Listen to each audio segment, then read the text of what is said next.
Cahaya Islam di bumi Nusantara dari Samudra Pasai hingga gerbang Sumatera. Assalamualaikum warahmatullahi wabarakatuh. Berabad-abad silam, jauh sebelum kemerdekaan Nusantara telah menjadi saksi bisu sebuah peradaban agung.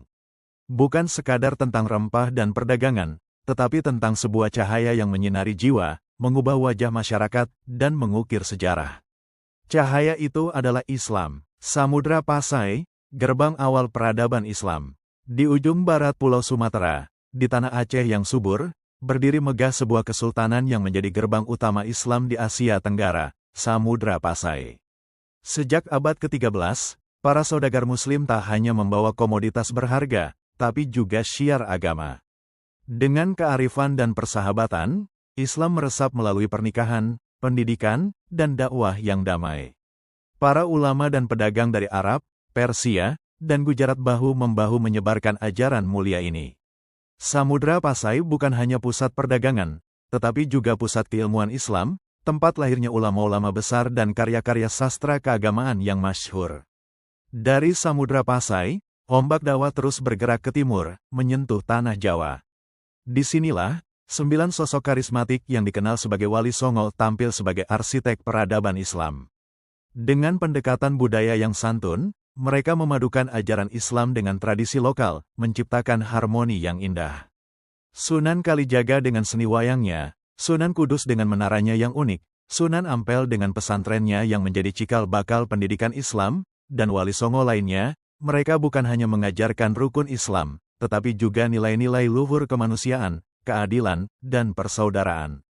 Hasilnya, berdirinya kesultanan-kesultanan Islam yang gemilang seperti Demak, Pajang, dan Mataram yang menjadi pusat kekuasaan, budaya, dan spiritual di Jawa.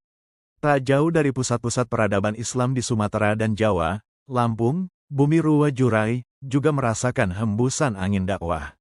Islam masuk ke Lampung melalui berbagai jalur, pedagang dari Palembang, Banten, dan para dai yang datang dari Jawa. Proses ini berjalan secara bertahap, disesuaikan dengan kearifan lokal masyarakat Lampung.